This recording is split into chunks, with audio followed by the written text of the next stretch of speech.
మర్నాథ. Praise the lord. ఈరోజు దేవుని వాక్యము. సియోను నివాసులారా బహుగా సంతోషించుడి, యెరూషలేము నివాసులారా ఉల్లాసముగా ఉండుడి. జకర్యా గ్రంథము 9వ అధ్యాయము 9వ వచనం. Rejoice O people O Zion, shout O people of Jerusalem. జెకర్యా చాప్టర్ 9 వర్స్ 9. ఈ రోజుకు గాను మహిమ కలిగిన మన తండ్రి మనకు అనుగ్రహించిన వాక్య భాగమును బట్టి ధ్యానించుకుందాము. ప్రియమైన సహోదరి సహోదరులారా, ప్రభునందు ఉన్న మనము ఈ లోక ఐక్యపరమైన విచారముల గూర్చి, మనకు కలుగుతున్న శోధనలు గూర్చి మనము దుఃఖించక ఆనందించు వారముగా, యేసునందు సంతోషించు వారముగా ఉండాలండి. ఈ లోక జనులందరూ ఆధ్యాత్మికత లోపించి ఈ లోకానుసారంగా తిరుగుతున్న వారందరూ గూర్చి మనం ఆలోచన చేసినప్పుడు వారికి శ్రమ, దుఃఖము, వేదన, బాధలు వస్తే వారు మాత్రమే వాటిని భరించాలి, వాటిని సహించాలి.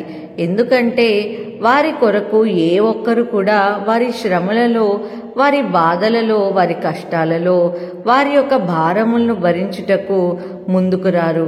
వారి కొరకు ఎవ్వరూ ఎటువంటి త్యాగము చేయలేరు. అందునిమిత్తమునే వారి భారములు వారికి బరువుగాను, వారి కష్టాలు వారికి కఠినమైనవిగాను అనిపిస్తాయి. వాటిని తట్టుకోలేక అనేకులు తమ ప్రాణాలను విడుస్తున్నారు. కానీ ప్రభునందు ఉన్న వారికి, యేసయ్యను నమ్మిన వారికి అటువంటి శ్రమలు, ఇబ్బందులు ఎదురైనప్పటికీ వారి యొక్క ముఖములో బాధ కనపడదు, వారి ప్రవర్తనలో విసుగ కనపడదు. ఎందుకంటే వారికి తెలుసు యేసయ్య తమ కొరకు ఉన్నాడని. ఈ రోజున ఈ వాక్యంలో చెప్పబడినటువంటి మాటలు దేవుని నమ్మినటువంటి బిడ్డల గూర్చి చెప్పబడినట్లుగా మనం చూడవచ్చు. సియోను నివాసులారా బహుగా సంతోషించుడి, యెరూషలేము నివాసులారా ఉల్లాసంగా ఉండుడి అనే మాటలు ఈ రోజున ఆయనను విశ్వసించిన ప్రతి ఒక్కరికి వర్తిస్తాయి. మారు మనసు పొందిన ప్రతి వారు సియోను నివాసులే. అయితే ఆ రోజున సియోను నివాసులు లేదా యెరూషలేము నివాసులు దేవుని ఆదరణ లేక, దేవుని తోడు వారి వెంట లేక ఎన్నో ఇబ్బందులు పడ్డారు. అపవాది అయినటువంటి సాతాను వారిపై గర్జించు సింహము వలె పడి ఎవరిని మింగివేయనట్లుగా వారిని శ్రమలకు గురి చేస్తున్నాడు. వారి యొక్క మొరలను, వారి కన్నీటిని చూసిన దేవుడు వారి కొరకు రాబోతున్నాడు. ఆయన రాజుగాను, నీతిపరుడుగాను, రక్షణ కలవాడుగాను, దీనుడునై గాడిద పిల్లలెక్కి నీ యొద్దకు వచ్చుచున్నాడు.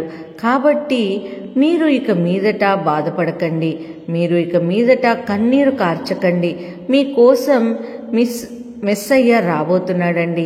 మీ బాధలను భరించబోతున్నాడు, నీ కన్నీటిని తుడబోతున్నాడు. గనుక బహుగా ఆనందించుడి, సంతోషించుడి అని దైవజనుడు వారిలో ధైర్యాన్ని నింపుతున్నాడు. ఈ రోజున యేసయ్య కొరకు జీవిస్తున్న మన విషయంలో కూడా మనము చింతించు వారముగా, బాధపడు వారముగా ఉంటున్నామా, కృంగిపోతున్నామా? ఒకసారి ఆలోచన చేయాలి.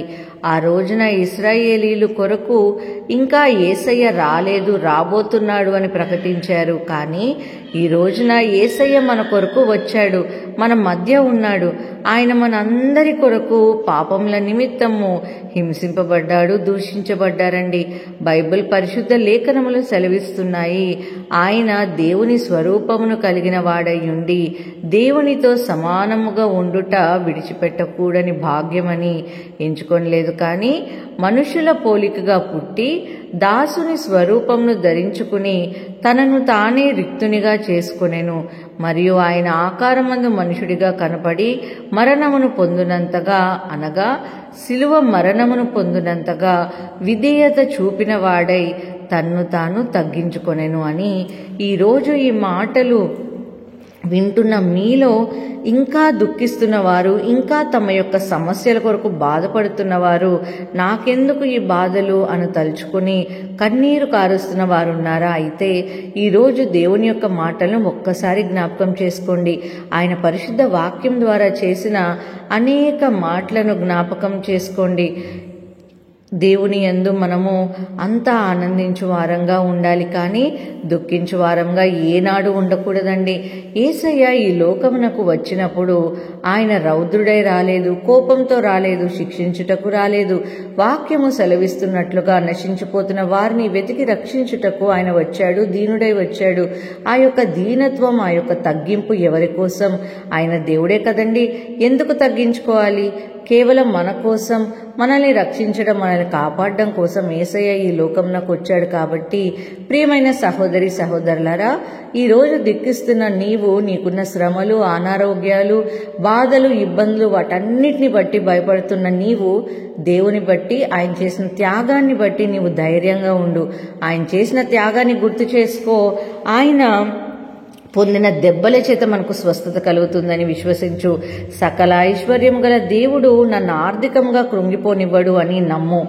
శాంతి సమాధానం అనుగ్రహించగలిగిన దేవుడు నా గృహంలో ఉండగా నా ఇంటిలో అశాంతికి తావే లేదని ధైర్యంగా ఉండు. నీతో పాటు నీ దేవుడు ఎప్పుడూ నీకు తోడుగా ఉంటాడు. యేసయ్య సదాకాలం నీతో ఉంటాడని వాగ్దానం చేశాడు కదా. దేవుడి మాటలను దీవించి మన హృదయంలో ఫలింపచేయను గాక. ప్రార్థన. మహాపరిశుద్ధుడ ఘనమైన తండ్రి, మీ బంగారు నామమునకై స్తోత్రములు యేసయ్య. మాకు ఇచ్చిన ఈ కొద్ది సమయం కొరకు స్తోత్రములు తండ్రి. ప్రభా, ఇచ్చిన గొప్ప వాక్యం కొరకు స్తోత్రములు. అవును ప్రభా, దుఃఖించే వారంగా లేకుండా మీ యందు విశ్వసించి మా కార్యాలన్నీ మీరు జరిగించే దేవుడుగా ఉన్నారు. కాబట్టి యేసయ్య, మీపై నమ్మిక ఉంచి మా భారమంతా మీ మీద వేసి మేము ముందుకు సాగులాగిన దీవించండి తండ్రి. ఈ ప్రార్థనలో ఏకీభవిస్తున్న ప్రతి ఒక్క కుటుంబాన్ని కూడా నా ప్రభా పేరు పేరున జ్ఞాపకం చేసుకుని వారిని దీవించుమని యేసు నామములో అడిగి వేడుకొంచున్నాము తండ్రి. ఆమేన్.